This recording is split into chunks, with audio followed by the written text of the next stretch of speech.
This week on the show, I'm joined by conscious fashion stylist and thinker Taylor Nevin. Taylor holds a degree in merchandising of apparel and textiles with a minor in theatrical costume design, as well as a master's in material culture and textile studios. In other words, she could talk circles around all of us around fashion and textiles and the whole industry. She lives and breathes fashion and brings a sharp, grounded perspective on how we can create personal style with more integrity, more creativity, and awareness of ethics and safety in the industry. For me, clothes are such a form of self-expression. I'm a mood dresser. I dress based off of what am I feeling right now. And if you know me, you know I love to add that little extra Stephanie flair. And I've noticed that within this past year of breakup and divorce, I have had this massive identity shift and I haven't resonated with any of the clothes in my closet. And so I got rid of over half my wardrobe. So this conversation with Taylor, which we had back in March, it helped me realize that I get the chance to create an entirely new character through my clothes. And it's just been a really fun way of meeting new versions of myself through what I choose to wear. So thank you, Taylor, for this conversation. So highlights from this episode. Taylor's honest take on the fashion industry's ties to fast fashion and modern slavery. The subconscious process behind shopping and how creative theory shows that having less can actually spark more creativity. The psychology behind personal style and how Taylor helps clients reimagine their costume. Practical steps we can take towards a more ethical, sustainable fashion future. And how the male versus female gaze shapes not only fashion, but also the health and wellness industry. If you'd like to work with Taylor, you can find all of her information in the show notes.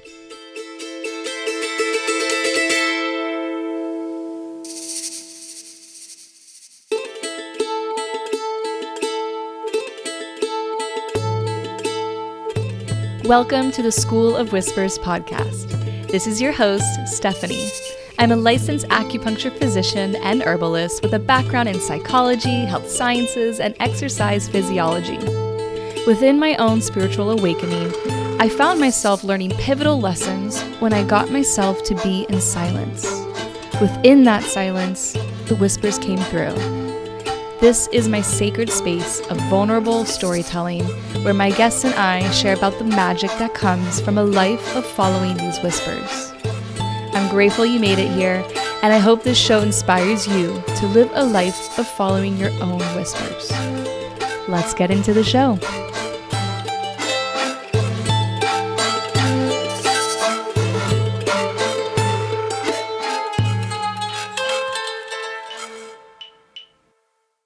Taylor!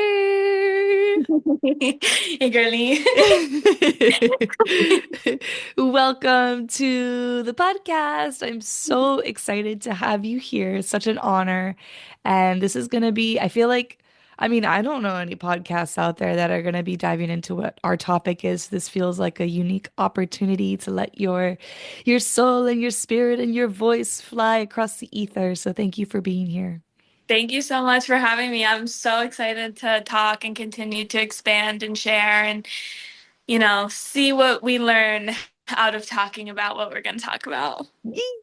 So I feel like your I don't know if you even have a title, but your expertise is very unique, at least in Mhm. my world. So I would love to give you the floor to introduce yourself and your background, and then I my newest thing is I ask all my guests, is what do you stand for?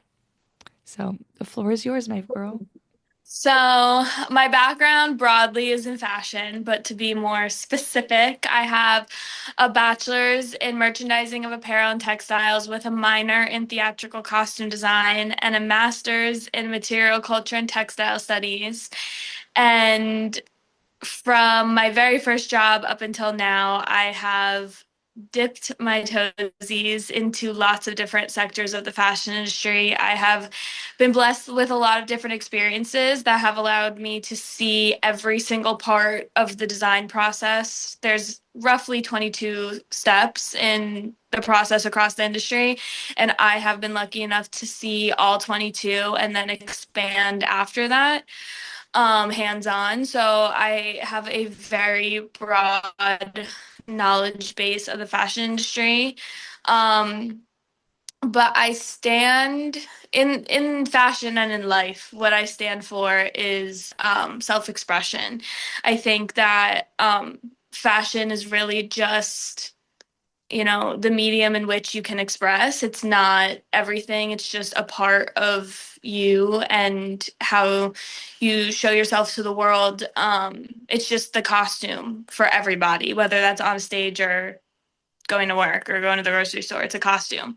And I stand for expression of any kind, however you feel, and really owning that and using fashion as a way to get in touch with that on a daily basis. Whether you put thought into it or not, you are doing that either way. So we might as well put some thought into it and have fun with it. Yeah. Well, one thing I really love about what you post and also like when we've talked and you've gone into your fashion-based rants is that there is this emphasis on the almost like the essence of it rather than the actual material. Yes, the material is Yeah, important yeah. for a lot of weight in a lot of ways, but you haven't, I feel like sometimes people get lost in the actual material item itself, whereas like Mhm. you say, it's just a medium for Yeah. something way more magical that can occur. Yeah, absolutely. The clothing is very surface. Fashion as a whole is a luxury business, whereas clothing on a small everyday level is representation of self. And there's definitely a Venn diagram over those two concepts. And I like to explore that in the middle. But they definitely have their own sectors as well. What is your biggest gripe with the fashion industry right now? It'd be hard for me to choose just one. I know. But I Well, think lay out the a first couple one, if you want. the biggest one, the first one that comes to mind is their ethical practices. I don't know if me and you have ever had this conversation, but I know it's a broader conversation where, like with food, how it's grown and how it's made, how it's farmed, and that how that energy transfers onto your plate and into your body. It is the same thing with our clothing. And I don't have an actual statistical number, but the dramatics of myself brought in with the knowledge I do have, I would say probably like 99% of what most people are wearing right now on the day to day, it's not high energy clothing. The factories that are producing these clothing overseas and even domestically are uh okay, I don't know if this is like right to say, so feel free to edit this out or I could use a different word, but it is modern day slavery. It's very comparable to what slavery is. These people are getting paid, but when you look at how much they're getting paid in their respective countries' currency, it's comparable to like 18, 19 cents on the hour, and they're required to work 23-hour days. And then there's this thing called third shift, which is when you work that 24th hour, but it's off books, which is how off-brand bags that you see like on the streets in New York, where they look identical to real bags, all those bags are made in third shift. So like for example, a Louis Vuitton bag, in that last hour it's off book, so they don't have to pay for those to be like they're not getting paid for that last hour, or they're getting paid like comparable to US dollars 2 or 3 cents for that last hour, and using the same molds and machines as the full price bags that the companies buying the bags from the factories are only spending the money on the 23 hours, which is why they look identical but cost so much less. So all of those practices would probably be my biggest gripe with the industry. My second biggest gripe would be the perpetuation of, I'm thinking of how I want to phrase this. I think this idea that abundance through clothing mm, is related to quantity. Like we have Mhm. this idea, like we go on a trip, we need a whole new wardrobe for this trip to then go on the trip and buy more things. Like we're going out to dinner with our friends. Well, God forbid our friend sees us in the same top we were to lunch 2 months ago. Like we always need new. And because we have access to so much new so quick, we're under this false impression that we have to have it when in actuality, like we don't. And there's so much in production already. And the more we buy, the more they're going to make. And it's just this vicious cycle. That in a way is like a cycle of mental slavery as well. Yeah. Yeah. Yeah, Yeah. and like there's a lot of societal pressure that comes with it because, we've gotten with social media and the exposure of like people seeing us on the day to day, like I know as a kid, through no one's fault, we were told as we were shopping, oh, don't get bright colored stuff because, that's easy to see that you're wearing it multiple times, as if it was like a detriment to be wearing something multiple times, like as it's like a social status. Like if you are wearing it multiple times, it's because you can't afford new, Whereas that is such like a barrier to creativity because have you ever heard of the restriction method in like creative processes? So basically it's this idea where you come up with like a super super niche idea and create from that, and it's easier to create from the niche than it is when you're out just with no limitations, um, because it forces you to get creative. Like if I said to you right now, like draw me anything, you'd probably sit there for like a good 2 or 3 minutes and then start drawing, thinking like, what am I gonna draw before you do it? But if I said, draw me something under the sea with a rainbow and I want it to be like it has to be like work appropriate. Like an outfit. Like if I asked you to draw me an outfit like that, the creativity that's going to come out of that is so much richer. So it's like this idea Oh, that that's like the more interesting. specific, yeah, it's like this idea that the more specific you get, like the more you can get from it. And I think that idea like directly translates over to our wardrobe. Like we don't need more to feel more. Like we don't need more clothes to get more out of our clothes is what I'm getting at. When I hear that concept, that theory, I think of analysis paralysis, how Hmm. that is such a th like when I lived in New Zealand in the grocery stores, there were less options. There were really good quality options though. And I Yeah. remember my ex and I, we would be like, I can't wait to get to America because there's going to be so many more options. And there are, but there weren't good quality. And then I would get kind of paralyzed and like, what do I choose? And then I'd eventually just be like, oh, I'm not going to get yogurt. I'm just going to figure out something else. No, same. I was in Italy for 3 months during college. I was doing an internship during Milan Fashion Week over there. And going grocery shopping there was my favorite because there was one of everything. I tried like I did enough research on my Italian to know everything was clean, everything was good. And literally can't even tell you how many times when I was living in Orlando, like the breakdowns I would have in the salad dressing aisle because I'm like, why are there 7 ranches? Like, I would legitimately be crying in the dressing aisle. So that concept there kind of almost, well, like I think of those websites like Shein Hmm. where there is so I haven't I think I've bought from Shein once Hmm. and now I know better, but also I just stopped. I couldn't do it because there was just too many options, and I just like I don't even know what I want anymore. I like Yeah. and I would get so lost in all the options there. So does that concept kind of relate into that experience, or are you kind of are you talking about something completely different?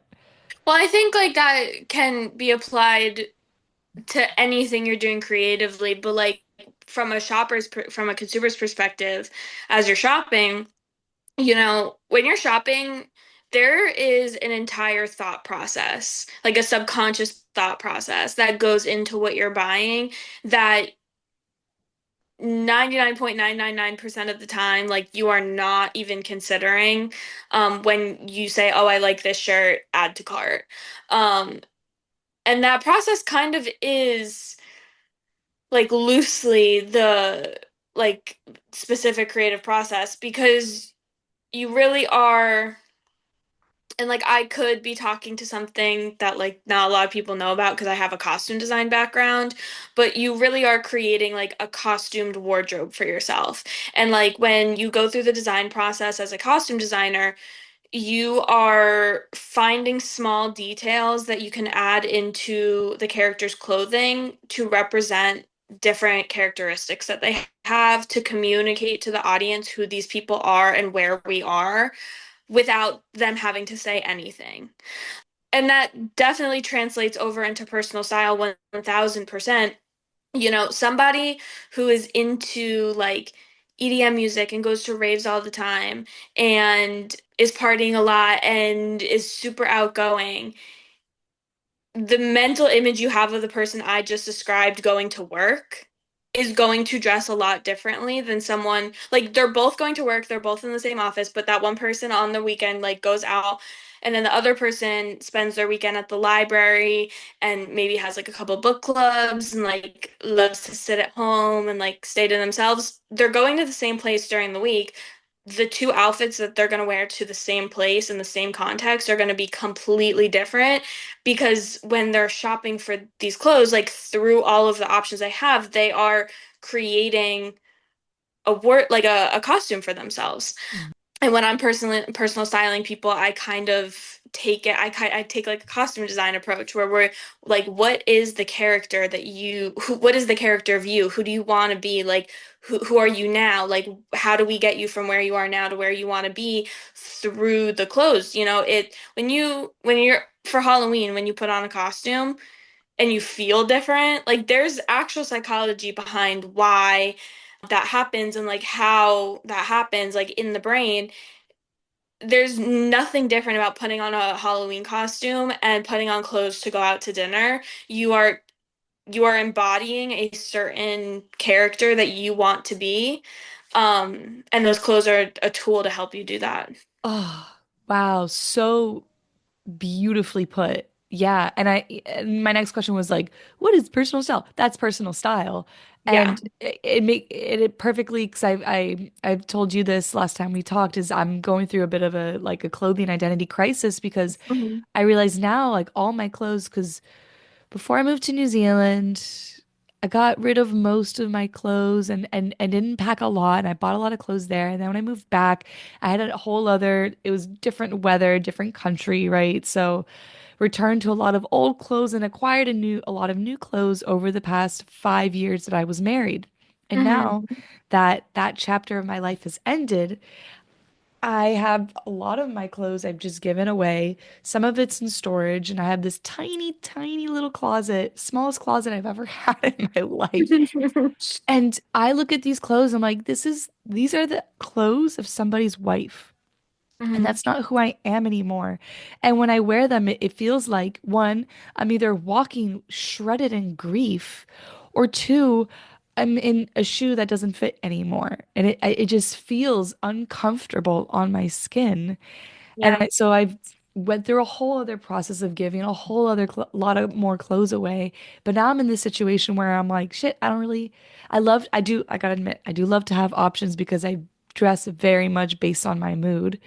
And Mhm. but now, thankfully, my mom has a real shopping problem, so I can dabble in her amazing, amazing closet. But I'm just like, I'm really, nothing is really fully matching and embodying what this new version of me is. And part of it Yeah. is I don't know who I am anymore, anyways. Yeah. And you know, people for something with a reputation as surface level as like what clothing has, it is so deep. Like I would invite you to use the clothes as a tool in helping you figure out like who the next version of you is. You know, when I um between leaving Orlando and coming like to where I am to Virginia, like my style went through a complete like evolution. When I moved from Kentucky to Orlando, like to now, the style is like night and day. When I was in college, I religiously only wore black. Like only wore black. I it was like a run at one time. I clearly remember like a friend, I needed a sweatshirt. We were going out to dinner, it was cold and it was like 2 in the morning. We were going to IHOP and she was like, "Oh, I have a sweatshirt in my car." And it was a pink sweatshirt. And I put it on and everyone was like cracking up because I was like uncomfortable and I was like, "Yeah, no, I'm taking this off, trade with me." And I took her gray sweatshirt and she put the pink one on. But now, literally, like when I go in my closet, I'm like, how many colors can I put in my outfit? Like, how bright can I make it? How many patterns can we bring in here? And, part of that evolution from the Kentucky chapter of my life to the Orlando chapter of my life was I had this realization of like, oh wait, like I'm really fun and I want other people to see that I'm fun before I even open my mouth. And wearing all black is not going to convey that message and be open and inviting. And I don't want to be a closed off person. So I now have to, like chameleons, what do they do in their environment? They change. Like our skin color is not going to change purple or blue if we feel sad, but we do get the ability to have options in our clothing to put on clothes that make us feel comfortable according to so many different things, whether it's our emotion, our daily goals, our long-term goals. Clothes help you do that. Like there was a period of time where I was trying to wake up at 4 a.m. to work out for a really long time. And I was having a really hard time with it because I did not want to get up and change. I did not want to be cold in the middle. So I literally started wearing my workout clothes to bed because I was like, I'm gonna wake up and I'm gonna feel like working out because I'm already in my workout clothes. Like it's just a tool, you know? It is, and it is a tool, and oh, and it's also something that's not really, I don't think it's meant to be taken so seriously. No. And where it's interesting feeling the shift within myself of when I'm in Orlando, I'm so much more playful with Mm-hmm. my clothes, whereas when I'm here, people definitely it's a different demographic. There's a lot Yeah. more wealth in the area. People take their clothes way more seriously, and I've Mm-hmm. caught myself, and I at this point I don't get upset over being anything, whether like on deeming something good or bad, but I do notice that there's more of a conformity vibe with Yeah. of course I do always have my flair of Stephanie, but there definitely is there it's just I guess the energy of the place that also influences me Yeah. within what I Yeah. wear. Absolutely. If you notice, like when you're shopping in stores or even online, like the brand that surrounds the different companies, like when you're in different places, you notice like a lot of people might shop at one brand versus another brand, and it reflects like the energy of the place, but it also reflects like how the brands are selling a lifestyle. Because if I said to you, um, just off the top of my head, my favorite store is J. Crew. There's already a certain type of person you have in your head that I might be by telling you that. Yeah. With and that goes with any store. And that just means that the marketing people are doing really good at their job. If we could say a name and there's already a type of person, that's really their goal. Their whole store is designed to sell a lifestyle to a certain demographic on like a more like spiritual level. I think that that is because of how uncomfortable the human experience is, and organizing and categorizing things makes everyone a little bit more comfortable, which is I think where we kind of go into conformity. I think conformity is a synonym with comfort, being Mm, comfortable, because it's a lot harder to do something that stands out than it does to conform, you know? yeah. It's a lot more uncomfortable. And clothing is the easiest way in my mind, because it's on the forefront of my mind all the time, to challenge yourself. Like, how can I make myself a little bit more uncomfortable today? And it might be that if you're in New York and everyone's wearing black, you wear a brightly colored outfit, or like you wear a brightly colored accessory if that's how you're dipping your toe in. If you're in West Palm Beach, it might be like wearing something a little bit more casual or like a different vibe than like what everybody's wearing there, you know?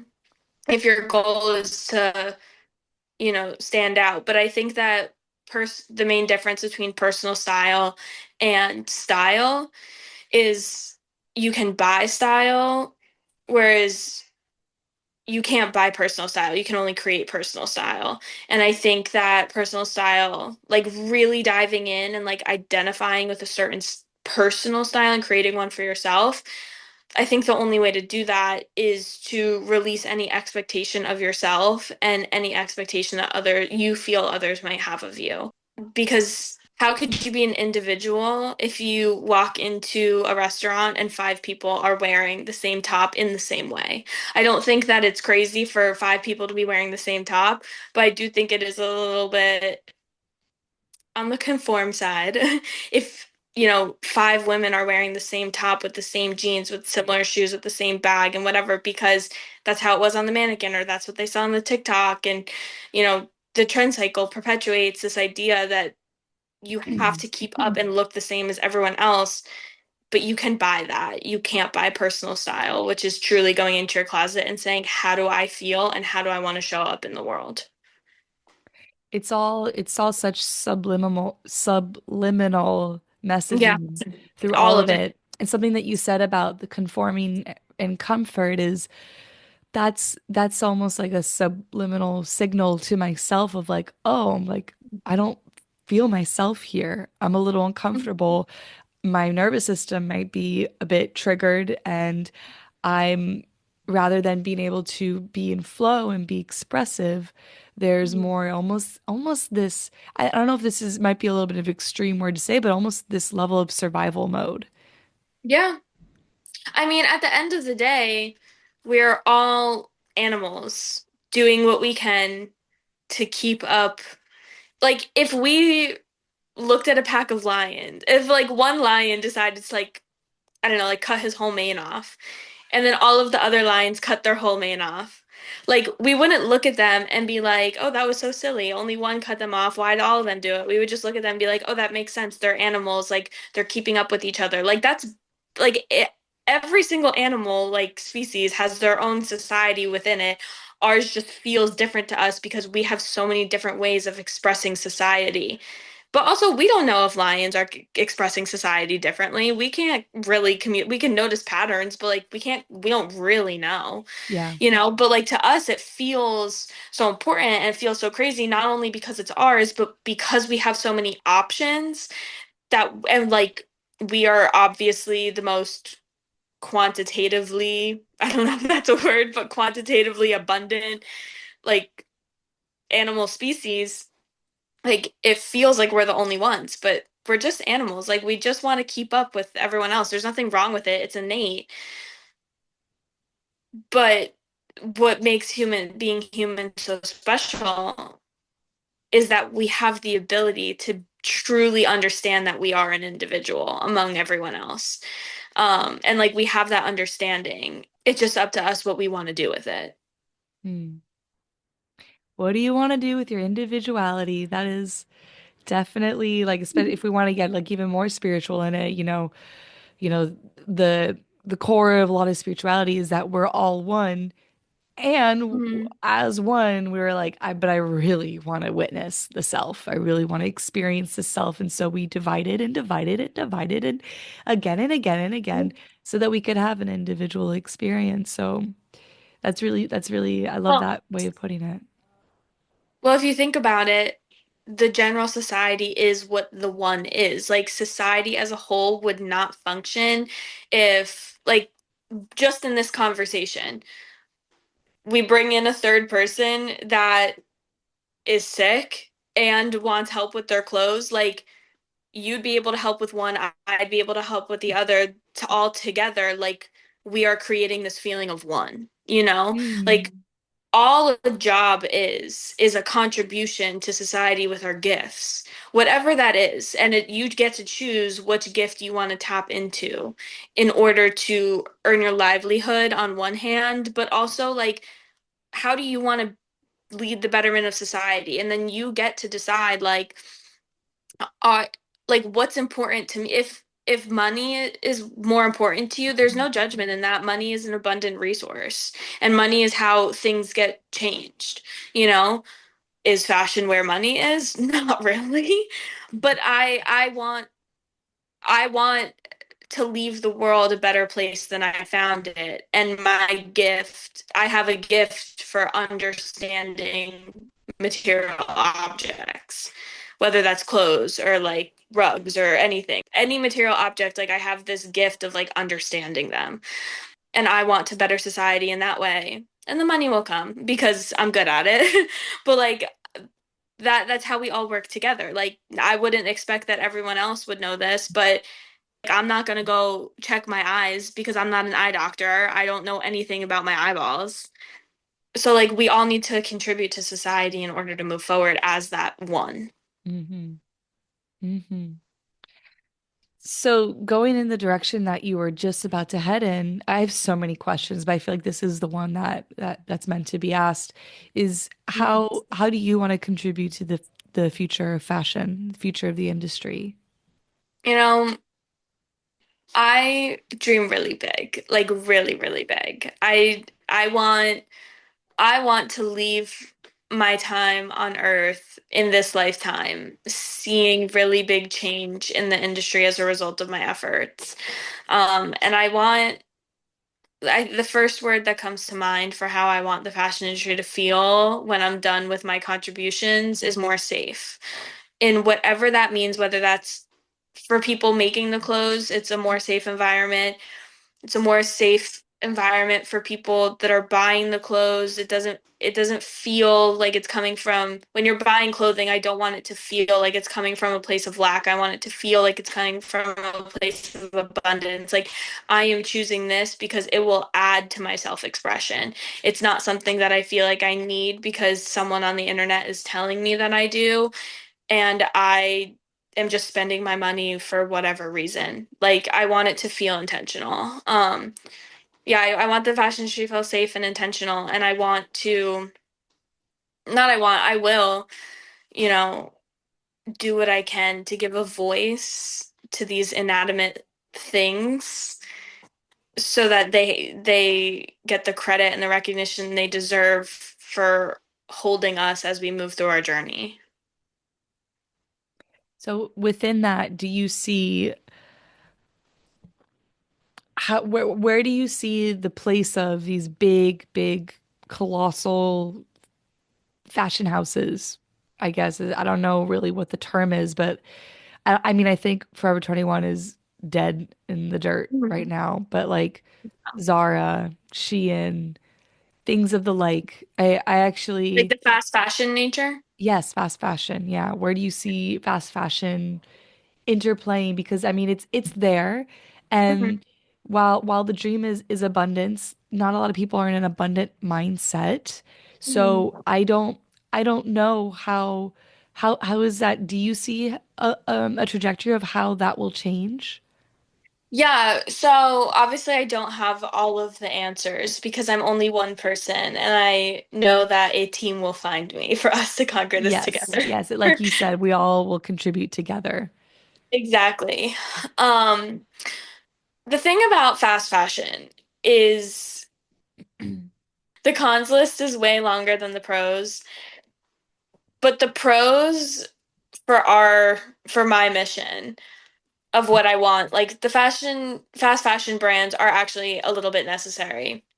Because when you think about the smaller brands that are producing clothing in an ethical way with ethical fabrics, like all organic cotton fabrics and things like that, they have to buy them from the factories that are making them unless they wanted to pick the cotton, spin the cotton, like weave the fabric, like do everything by hand, which would then make the end product ridiculously expensive. Or the fast fashion brand can buy the fabric in bulk from a factory, which would make the cost of the fabric in the factory way cheaper for the smaller brand to then buy it and ethically produce something. So there is some pros in having them. Not many, but that is one of the main ones. Um, so what I see in the future is honestly, I would love to get on the same page with fast fashion and try and find a happy in the middle. I think it would be very, very difficult, near impossible, if not completely impossible, for us to completely get rid of them. And I do think that it would be an overall detriment to a lot of different aspects of our society if they just completely dropped off the face of the earth, having seeing where they are right now. But I would love to go in and see how we can take steps towards making it better. Like how can a company like Shein, um, how can they like all of their clothes are made of melted plastic, essentially, is what it is. So how can they, you know, bring the clothes that are damaged that people are only wearing once back and remelt them into things? Like it's not great, but Yeah. it's a way better option than all of these clothes just going right in the landfills, you know? And like kind of taking steps in that direction. And then eventually, like if you keep taking one step, eventually you're going to turn around and see that you just took 100 steps. So as long as you just keep taking the baby steps and like meeting people, I say people, but I mean these big companies where they're at, eventually you're going to be walking together a lot further than you thought. I love that that's a very grounded answer. What are some steps that we as the individual, as the consumer, can make to just contribute to a brighter future, more ethical future in fashion?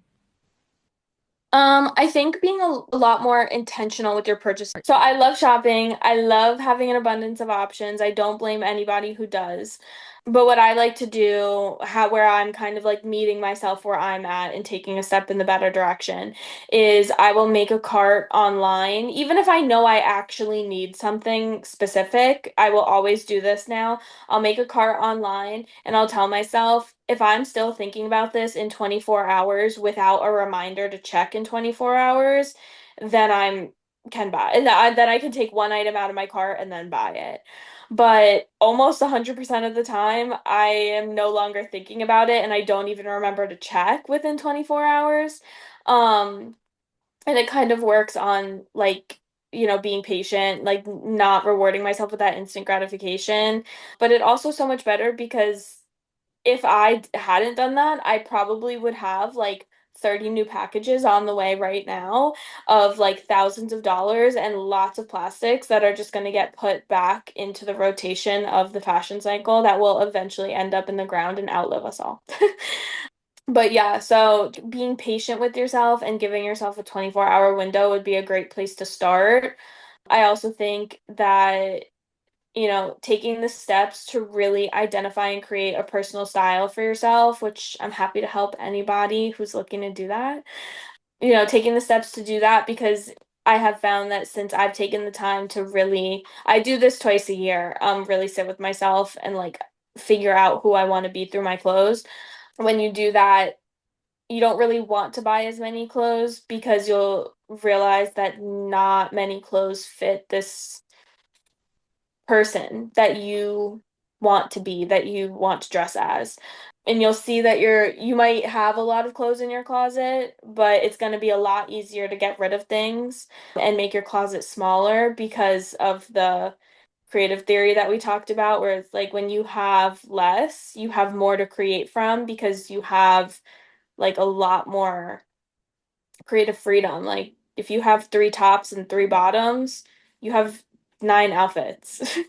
You just have to mix and match them. And if they don't match, like color wise or texture wise, who cares? Because we're all gonna die anyway, so wear the silly outfit. What would the process of developing one's personal style, like I would love to know what your process is, but also like working with somebody, what would that process look like? Yeah, so the process that I do for myself is the same process that I do when I'm personal styling people. It's a mandatory like questionnaire that I like to do like through conversation. I don't like to just send it out and have it be sent back. And I have about like 15 to 20 questions that don't seem to have anything to do with fashion, but it's about like creating that character for yourself. Ask yourself, like, having nothing to do with clothes, having nothing to do with anything. Literally, like, if I was a character in a book, what would my job be? That's You so know? fun. Like, if I was a character in a book right now in this, like, in this moment in my life, and my answer was different a couple months ago. In this moment in my life, if I was a character in a book, my job would probably be, I feel like it'd be fun for me to like own a floral shop.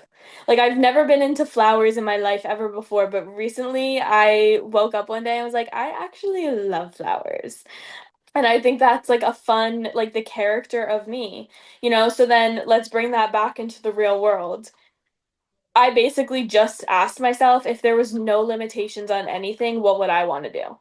Yeah, I You love know? that.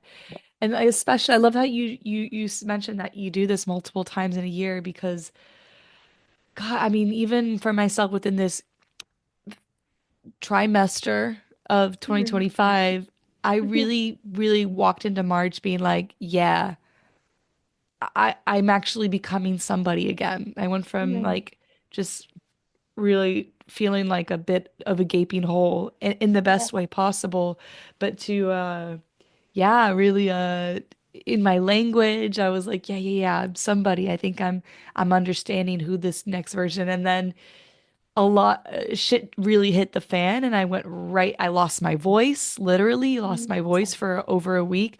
And I went back into a portal of who the fuck am I? And what am I doing here? What is going on? Who am I gonna even walk with on this path? I have no idea. And having to let go of that again. And Yeah. it's so much fun. It's like, okay, well, you're here, you're in a form, you're in the world of form. So like have fun. Who do you want to Yeah. be? Yeah. Yeah, literally. And like I know you know I also have gone through some massive heartbreak in a different way within the past year. And the way that I look at it right now and am able to look at it is if you broke a vase, like a glass vase, and you glued it back together, it's gonna be the same shape, it's gonna look the same, but it's gonna be able to hold a little bit more because there's a little bit more space in between the glass shards now than there was. And it's going to look different. It's going to feel different. Like the thing you might use it for is a little bit different. That's your heart. Like your heart broke into a million little pieces. Now you're putting it back, you're gluing it back together, but it's like a little bit bigger. It looks a little different. You're using it for different things. So like through I don't know if this is like the most positive way to look at it, but it's like what I have seen through my life is like the only real way to grow as a person is through pain. And when I think about like my capacity to love and my capacity to accept love, it's because the vase broke and I had to put it back together and every time it got a little bit bigger because I had to use a little bit more glue each time and like the capacity to hold was so much bigger. And you know, the vase might have had, for me, the vase had might have had only like black rocks in it at one point in my life. And at this point in my life, I'm having like really bright, colorful flowers, and it's able to hold so much more than it would have been able to hold when it was just holding black rocks, you know? Like just as much as companies have brands and lifestyles, you have your own brand and you have your own lifestyle. Everyone does individually. And like clothes is such an it's not the only piece of that puzzle, but it is such an important piece of the puzzle. I personally, I might be saying this only because it's what's in my face and on my mind literally 24/7, but I think of clothing as like the middle piece in the puzzle that you like build everything else around. And it's also the easiest to change. It's not permanent. Mm-hmm. Well, we Mm-hmm. well we live in a time where it's so easy to change. It has not always been so easy to change, and I believe that our souls chose to come here at this time to experience certain things, and I do think that our souls collectively at this time chose to be here in a time of abundance, like quantitative abundance, especially when it comes to clothes and options for things. So like of course within reason, don't go crazy, but like appreciate that we have options.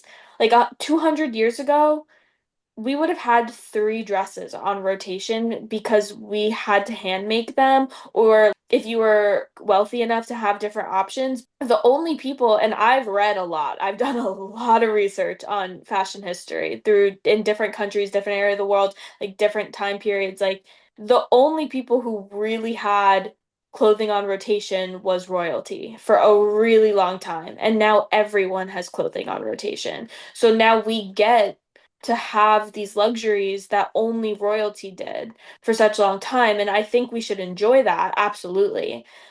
But I also think too much of a good thing becomes a bad thing. Yeah, wow. I love that. And I think within all of it, there's always going to be counterculture movements. I already see it Mhm. happening in a lot of Yeah. ways, with more like conscious, people who want to return to the earth and Mm. but I love everything that you said. And I do want to take a moment because there was something that you said there that I wanted to go deeper in. Ah, shoot. I guess it wasn't meant to be.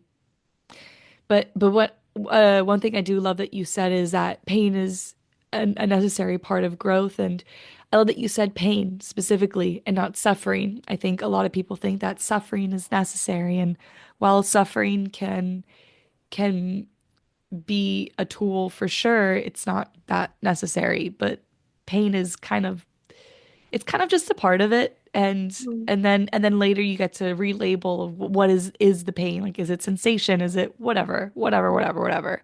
But I just love how you're incorporating everything that's in our reality in terms of clothing and fashion into your growth, and it can be a part of our growth too, and then also a part of a better understanding of just the eccentricities of our souls that came here. Like we are Yeah. some galactic weirdos, that's for sure.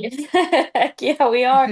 Like, I literally think my favorite animal, my spirit animals, I love them, is a squirrel. And every time I see squirrels, I just think I just take it as a mirror opportunity of this tiny little thing looking up at me. And I'm 5'1", I'm small. So I'm usually looking up at people. So the squirrel's looking up at me. I recently got these silver sneakers that I wear all the time and they're blindingly silver. And I'm like, this animal that is foraging for nuts, running around and just chirping at its friends is looking at me in silver sneakers and of this poofy black skirt with a denim vest and being like, what the heck is this girl doing? And I'm just skipping around living my little life. It's so weird. But it's so fun. And we're the only animals that get to dress up like this. Have fun with it. Amen to that.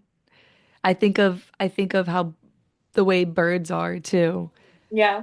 In what you were saying when you mentioned the history and also just combining the I don't know why this word's so hard for me to say, Subliminal subliminal messaging. messaging. What are some brainwashing tactics that I feel like you would know these things and you would see these things better than the average person Mhm. that are woven into the fashion history within this recent modern history that we are in, especially when it comes to women? What are some of the programming that you see that you think the average person may not see? This is a really good question. Um, this is still within the fashion, it falls under the fashion umbrella, but it's not exclusively with clothing. But I have noticed that our body type, certain types become trendy at certain points when different things happen within our society. Some people may call me conspiracy theorist for this one, but I'm gonna run with it because I firmly believe it, specifically for women. I think when women very publicly get to a point, and people can fact check me on this and tell me I'm wrong, but from what I've noticed, when women very publicly do amazing, impressive things that are typically reserved for men, being skinny becomes very, very trendy. And I think that comes from a place of taking away our power. Like if we are malnutritioned, if we are not, coming from a place of abundance, and the way men are told to diet is very drastically different through marketing and through actually what we're being sold than women are. Um, And I don't know too much about this, but I would take the stance that the way men are being sold dieting is healthier than the way women are being sold dieting. But like think about it, we uh just had a woman that ran for, like we just had two women run for president consecutive elections. And out of nowhere, being aggressively skinny has gotten very trendy. And I don't think that there's a couple of people sitting at the top saying, you know, we have to do this to take the women down. But I do think that it's like a collective consciousness kind of response. Because I think a lot like when you find a good trend forecaster, I don't know how many people follow like trend forecasters on their social media for in fashion, but when you follow a good trend forecaster, they will tell you, yes, there is fact and yes, there is patterns of history, and I'm going based off my intuition. There's like a certain element of tapping into the thought cloud, the creative thought cloud. Have you ever heard of the creative thought cloud? No, but I can't help but think of just like collective consciousness. Is that, Yeah. yeah. Yeah, 'cause the collective consciousness, the creative thought cloud is kind of this idea that a lot of creatives believe in. I personally believe in it, that we are being given ideas, and if we do not, like creative ideas, and if we do not act on them fast enough, someone else will take them. Mm. Like our creative ideas are a gift from this external source of energy, which kind of goes into the collective consciousness of maybe two people got the same idea and are interpreting it through their creative perspective lens differently, which is how you get things like if WGSN, which is a major trend forecasting company, if they say, oh, like color of the year is like a certain shade of purple, Like, yes, there is like pattern and like certain fact and science that you can use to figure out like what it might be. But I believe that it comes from a thought cloud idea because a lot of people are tapping into certain energetic, creative ideas at the same time that kind of coincide but are interpreted through our personal experiences. So yeah, I think that this skinny marketing comes from this collective consciousness of movement of, for a really long time, specifically in America here, our daily experience, like we're in a patriarchal society. The system is not designed for women to succeed at. So when women are succeeding at something they're not going to, that's they're not, or excuse me, they're not supposed to, that's uncomfortable. I'm not saying it's wrong, but like that's uncomfortable for most people, even for women. Like that's uncomfortable because you're doing something that's not ever been done before. It's not in the comfort zone of many people. So how do you respond to that? By doing something to combat that. And I think that's where the skinny trend comes from. And I think it is so sick and it genuinely makes me so upset and it makes me like it takes a lot to get me really angry, but the specific one like truly just like pisses me off of like the fact that women's bodies are something that is trendy and can follow. There is evidence of a trend pattern with our body shape and like different things, and skinny happens to always become trendy when women, achieve different positions of public power. That is fascinating. Everything you have just said is fascinating. I've never even heard of the term trend forecasting, but now I'm Hmm. going to be looking up accounts because that's just, I'll yeah, send I'll send you some of my favorite ones. please, please. Yeah. That's because it's just like it's a tapping in and that's oh, that's just so cool. And plus I love history too and all of it, love it. Love it. And yes to the body. But you know what's kind of interesting is at least within myself, and I think it's just because I've been doing a lot of deep, deep dives into my root and sacral chakra themed Hmm. things. One thing that I've noticed recently is what's become popular again is low rise Yeah. pants and Yeah. skirt or bottoms, low rise Hmm. bottoms. And with that comes the belly coming Hmm. out. And like Yep. you said, I notice what I see a lot is like very skinny girls really rocking it. Hmm. But for myself, what I'm kind of in my feed, and I think this is the beauty of social media, is that there is more of an opportunity for the collective versus some giants being able to decide is there's almost like this new celebration of the lower belly, at least Hmm. for myself. And I used to buy clothes specifically so that I could hide my lower abdomen, my lower belly. And now like I'm buying things that I normally would not have purchased Hmm. that kind of almost embrace that side. It almost adds to the outfit. Hmm. And like I'm buying certain waist chains and Hmm. belts. And rather than putting them, I used to put them high, like on my smallest part of me, my waist. I'm now, or is that my waist? Yeah, now I'm putting them lower on my hips and Hmm. almost like caressing my lower belly there. Yeah. What you Yeah, were gonna say no, something to that? yeah, so the smallest part of your body on your abdomen is your waist, and then the widest part is your hips. But there's actually a third measurement there that sits right at your belly button, which Mm. in fashion terms is referred to as the natural waist. So the smallest part of your body is fully a design tactic come up with at some point along the way to create to I believe on again, I don't think someone sat in a room and was like, let's take women down and use fashion and this is how. I think it was a collective, like this is how it happened. But I think it was a way to perpetuate this idea that and really celebrate. I use the word celebrate loosely, but like celebrate this idea that women are supposed to take up less space and men are supposed to take up more space. If you look Mhm. at men's fashion, it emphasizes their shoulders, which is the broadest part. They're supposed to take up more space. Their fashion is designed to empower them and give them permission to take up physical space, whereas women's fashion is designed, especially with the emphasis on you highlight the smallest part of your waist, you make yourself look smaller, you take show the world you're taking up as little space as possible, and we're going to celebrate you for that.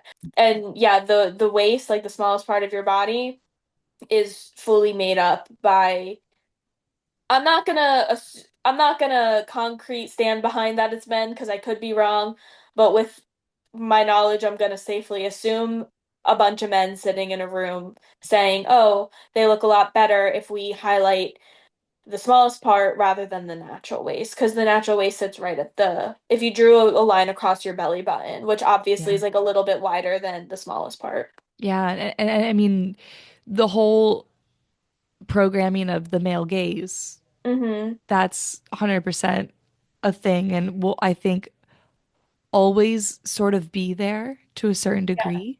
Yeah. And but now, and it's funny, it's on my feed now. I don't know if I'm giving off lesbian vibes to Instagram, but it's now the like quote unquote female gaze or and it's and like one of them talks about like the liberation of no Yeah. longer dressing for the male gaze.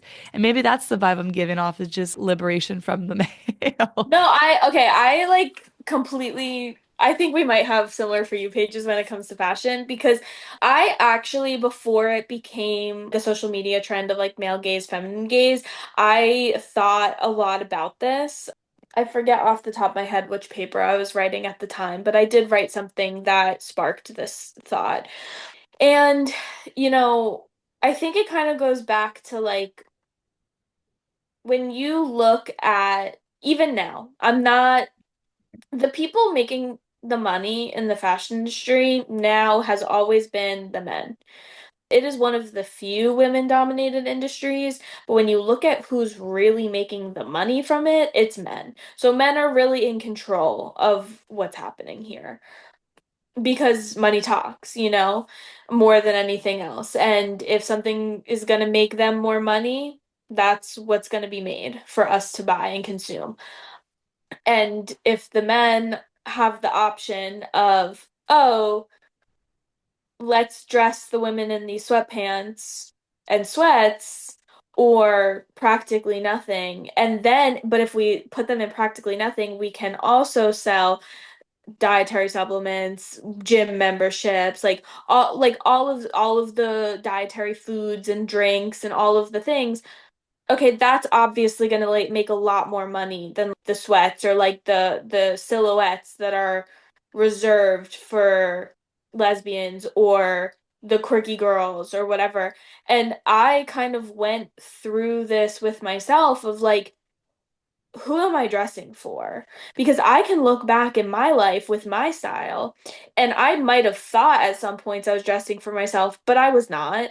There was definitely, like, when I was a lot younger, I'm like a lot like college age, I would say I was dressing fully for like the attention of men. Not that I was necessarily accepting of that attention once I got it, but when I was going out to parties, like I would not be caught dead in those clothes right now because that's just not what I'm dressing for. But then eventually, when I moved to Orlando and I was going to Disney literally like all the time, I was like, okay, what am I dressing for? I'm dressing honestly for the pictures that I want to take right now. So, okay, I'm gonna theme my outfit to what I'm doing and I'm gonna have more fun with it. And that kind of took a step, like the men that I'm dating are not walking around Disney World. So I'm not dressing for the men anymore. And then now, at this point in my life, last year I had a really big crisis is kind of an intense word, but this really big back and forth within my own head of who am I dressing for? Like, what am I buying into when I'm spending my money to having a piece of clothing and then putting it in my body? Like, what am I buying into? Who am I dressing for? And I had to do a lot of internal work to get to a place of I'm fully dressing for myself.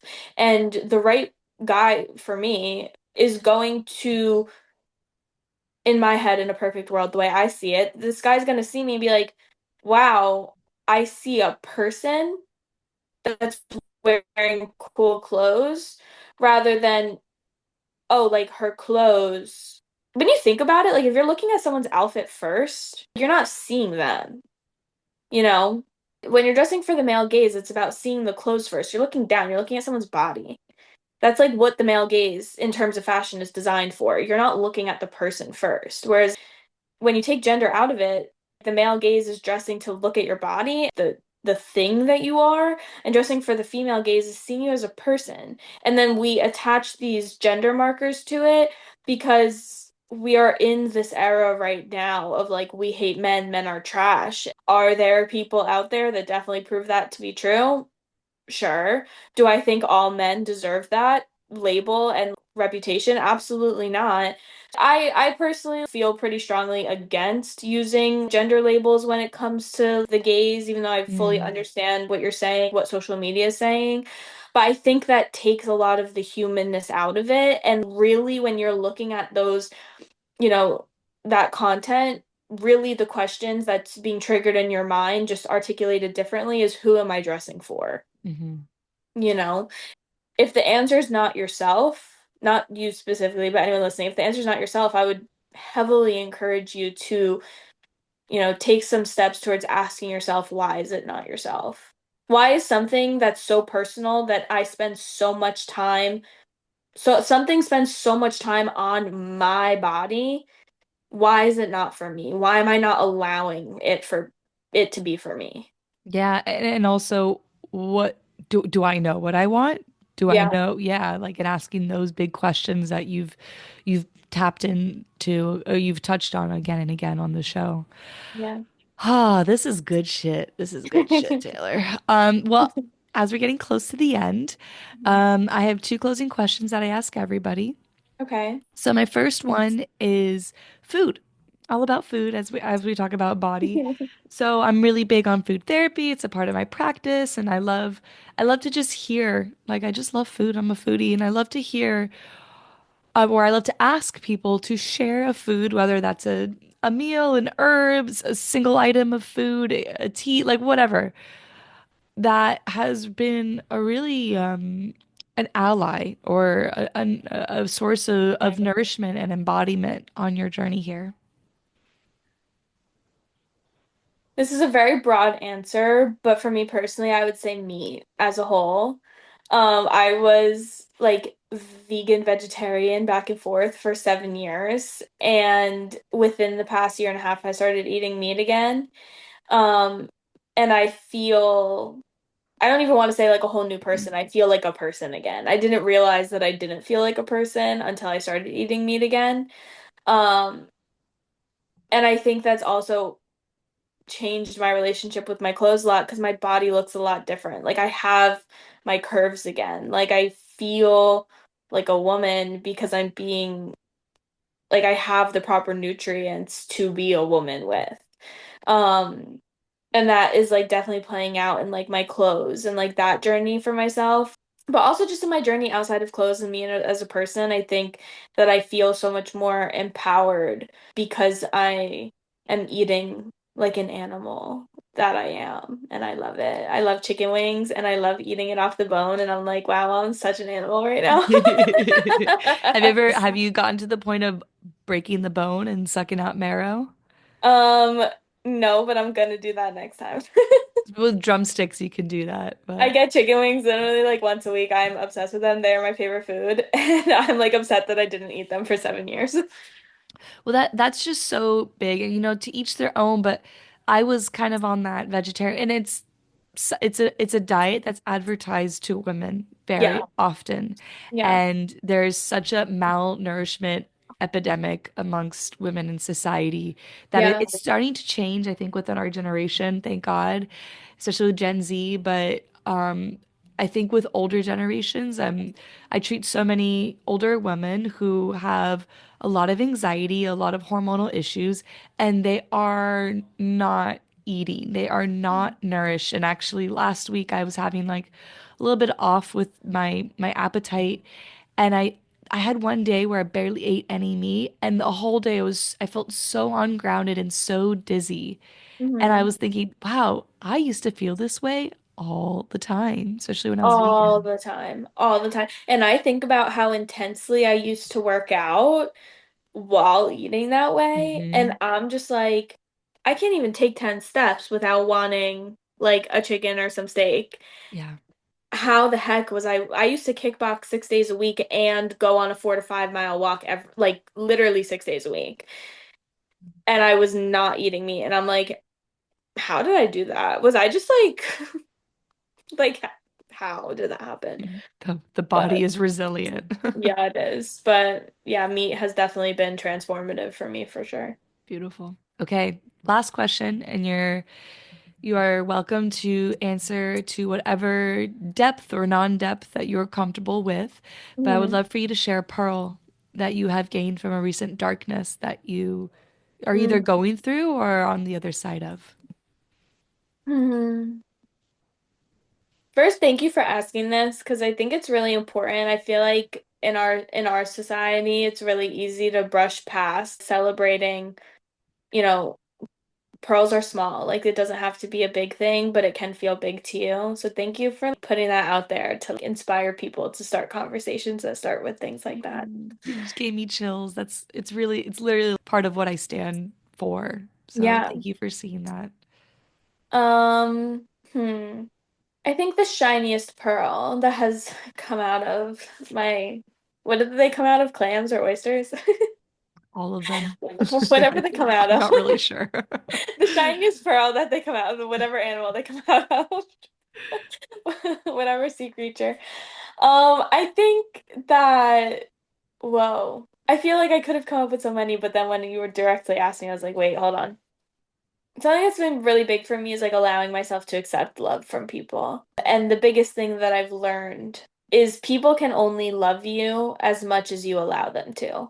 It's definitely like a little uncomfortable for me to talk about, which is definitely a signal for me that I'm supposed to be talking about it.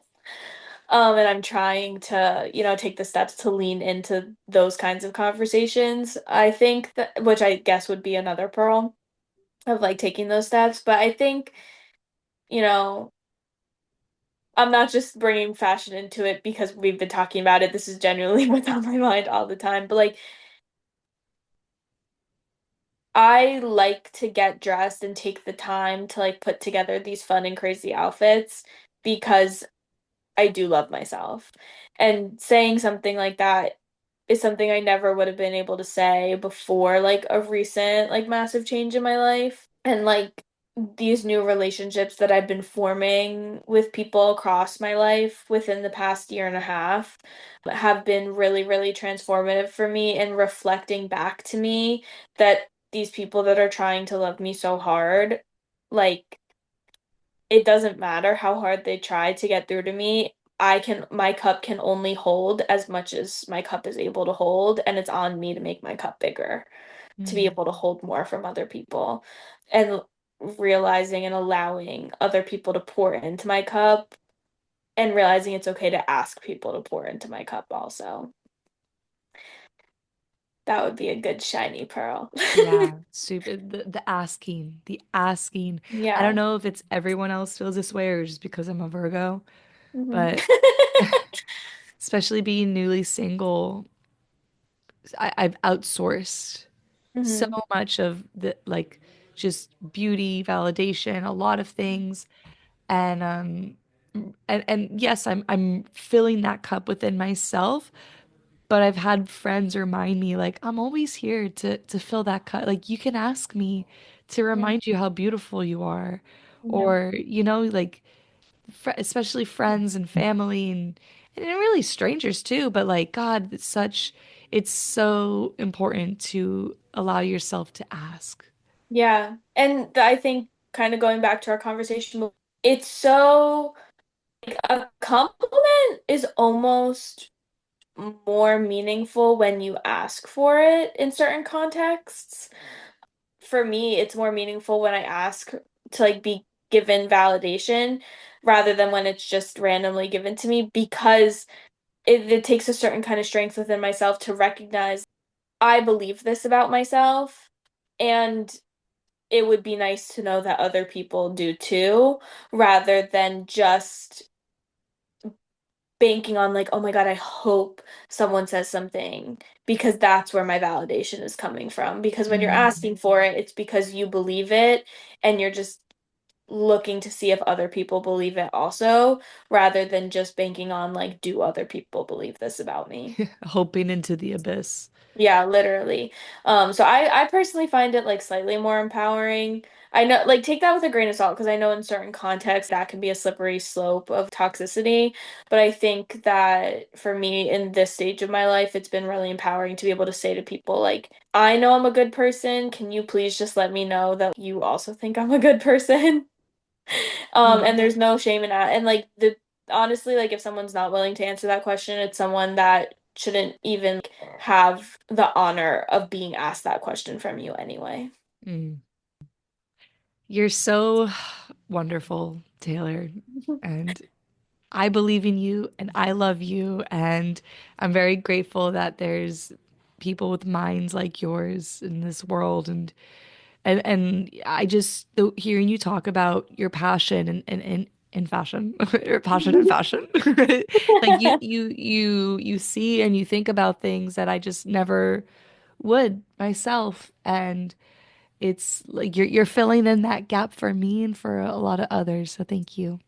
Thank you so much. You are so special. And I truly, like, honestly, I think truly the world of you. And I think that your gift of just guiding and like how grounded you are is truly a gift. That's like there are grounded people and then there's you. And like you really, are such a light and I hope that no, I don't hope. I know for a fact that your light is so bright that's gonna reach so many people. Like it's just gonna keep burning and burning and fires catch. Fires make themselves bigger just by burning. Cheers, Perkinen. You are such a light as well. And oh, okay. Before Really, this let's turns just set the into a world on fire. right. So how can people find you and connect? The best way to find me is on Instagram. It's at the Fashion Diary of Moi, MOI. Can you tell that my Duolingo streak for French is pretty high? Um, yeah, so on Instagram, my DMs are always open. I do personal styling. I'm happy to walk people through my process, ask them the questions, and help them get started on their wardrobe journey. I set up a styling process where my hope is that you only work with me once. I do like single event styling, and I'm happy to refresh, but my goal is that you only work with me once and then you have the confidence to like trust your intuition to keep going on your wardrobe journey. Well, fancy meeting you here at the end of this episode. I think that means that you enjoyed it. If you want to show your support for this podcast, please leave your rating, your review, subscribe so you don't miss an episode, and share with a friend. All right, we'll be feeling your energy in the next 2 weeks.